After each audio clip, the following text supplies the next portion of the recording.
वंदे मातरम। स्वागत है आप सभी का मेरे YouTube चैनल उत्तम नॉलेज शेयरिंग यूएनएस पर। नॉलेज इन्हांस करने की सीरीज़ में हम आगे बढ़ते हैं और इस वीडियो में, जैसा कि इस वीडियो का टाइटल है, ईरान का इजराइल पर भीषण हमला, भारत तक आज, इस वीडियो में इसी पॉइंट पर हम बात करने वाले हैं।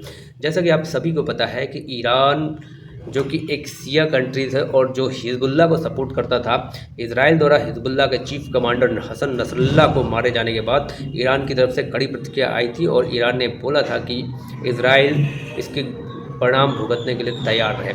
तो कल ईरान ने लगभग 200 मिसाइलें, ये फिगर प्लस माइनस भी हो सकता है, किसी किसी के अनुसार लगभग 400 मिसाइलें फायर की गई हैं, किसी के अनुसार लगभग 150 मिसाइलें, तो हम 200 मिसाइलें मान सकते हैं।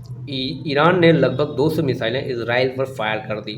लगभग 200 मिसाइलें, चूँकि इजराइल साइज़ में बहुत छोटा है, उसके लिए ये अगर सारी मिसाइलें सफल अटैक कर देती तो बहुत हानि हो सकती थी। परंतु इजराइल का डिफेंस सिस्टम, मिसाइल रोधी प्रणाली और कम्युनिकेशन सिस्टम इतना अच्छा है कि उसे इन आ रही मिसाइलों के बारे में समय रहते हुए पता चल जाता है। और इजराइल ने एक ऐप बना रखा है जिसके तहत वो अपने सभी नागरिकों को रियल टाइम चेतावनी जारी कर देता है, उन तक खबर न्यूज़ पहुंचा देता है। इस हमले की खबर न्यूज़ ऐप पर प्रसारित होती है और इजराइल के सारे नागरिक बंकरों में, जो बहुत सुरक्षित रूप से मजबूत बंकर बने हुए हैं, जिनमें खाने पीने की, टॉयलेट, बिजली, सारी सुविधाएं बनी हुई हैं, वहां पर जाकर सुरक्षित रूप से शरण ले लेते हैं। लगभग 1 करोड़ की पॉपुलेशन इजराइल की है और सारे लोग चले जाते हैं। यहाँ पर ये चीज़ गौर करने लायक है कि इजराइल के लोगों का डिसिप्लिन देखिए।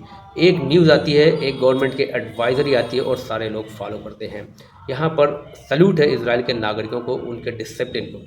तो आगे हम बात करते हैं। तो जब ये मिसाइल अटैक होता है, सब लोग सुरक्षित बंकरों में चले जाते हैं और इजराइल का मिसाइल डिफेंस सिस्टम इस मिसाइलों को विफल कर देता है, आयरन डोम सिस्टम ख़त्म कर देता है। बहुत सारी मिसाइलें नीचे गिरती हैं, थोड़ा बहुत बिल्डिंग में नुकसान हुआ है, परंतु ज़्यादा नुकसान नहीं होता है।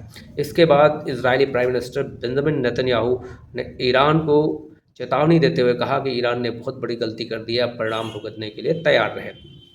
अब यहाँ पर हम गैस कर सकते हैं और क्या अनुमान लगा सकते हैं। आइए बात करते हैं कि इजराइल का ईरान पर किस तरह का अटैक होगा।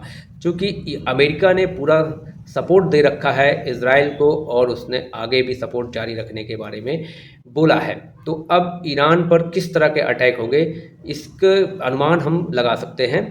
और ये सिर्फ मेरा अनुमान है, हो सकता है किसी दूसरे टाइप का अटैक हो जाए। तो पहला अनुमान ये कहता है कि इजराइल ईरान के जितने भी परमाणु इंस्टॉलेशन हैं, जहां पर परमाणु रिलेटेड एक्टिविटी होती हैं, परमाणु पावर स्टेशन है या इनरिचमेंट होता है, वो उनको F-35 एयरक्राफ्ट, जो कि रडार की पकड़ में नहीं आता है, उसका उपयोग करके कंप्लीटली बम्बार्डिंग करके ख़त्म कर देगा।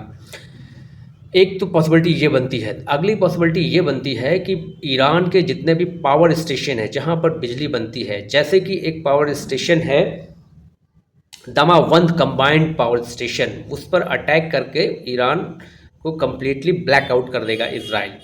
एक पॉसिबिलिटी ये बनती है। और तीसरी पॉसिबिलिटी ये बनती है कि इजराइल ईरान के जितने भी पेट्रोलियम इंस्टॉलेशन हैं, जहां पर पेट्रोलियम गैस ऑयल रिजर्व हैं, उन सबको नष्ट कर देगा।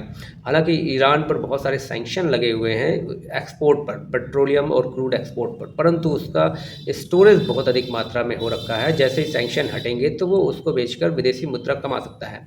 अगर इजराइल उन सबको नष्ट कर देता है तो पूरे वर्ल्ड में क्रूड के रेट बहुत ज़्यादा बढ़ने वाले हैं। इवन ये खबर आने के पहले ही, जैसे ये अटैक के बारे में जानकारी पड़ी, लगभग 7% वर्ल्ड में क्रूड के रेट बढ़ चुके हैं। आप और हम इस न्यूज़ को सिर्फ न्यूज़ नहीं ले सकते। ये नहीं सोच सकते कि क्या इजराइल में हो रहा है, क्या ईरान में हो रहा है, हमें क्या फ़र्क पड़ता है, ये सिर्फ एक खबर है। ऐसा नहीं है, क्योंकि हमारा देश लगभग 70% ऑयल इम्पोर्ट करता है और अगर उस पर रेट बढ़ते हैं, बेतहासा रेट बढ़ जाते हैं, तो हमारे यहाँ इन्फ्लेशन बढ़ जाएगा, हमें और विदेशी मुद्रा खर्च करनी पड़ेगी, जिसकी वजह से इन्फ्लेशन बढ़ेगा, महंगाई बहुत बढ़ जाएगी और हम सब उससे अफेक्ट होंगे। बहुत सारे छोटे कंट्रीज़ में तो सत्ता पलट भी हो सकता है अगर इन्फ्लेशन और महंगाई बढ़ती है। तो इजराइल ईरान वॉर का इफ़ेक्ट भारत पर पड़ना तो बिल्कुल पक्का है। अब देखना है कि ईरान पर इजराइल किस तरह का अटैक करता है, कब करता है, कितने दिन में करता है, ये भविष्य में छुपा हुआ है। लेकिन शायद 2-4-5 दिन में ये भी क्लियर हो जाएगा, तब देखेंगे। उस पर भी मेरा वीडियो आएगा। आप मेरे चैनल पर इसी तरह बने रहिए। आपके नॉलेज इन्हांसमेंट के लिए ये छोटे छोटे वीडियो आपके लिए बराबर आते रहेंगे। इस वीडियो में इतना ही। आप मिलते हैं नेक्स्ट वीडियो में। जय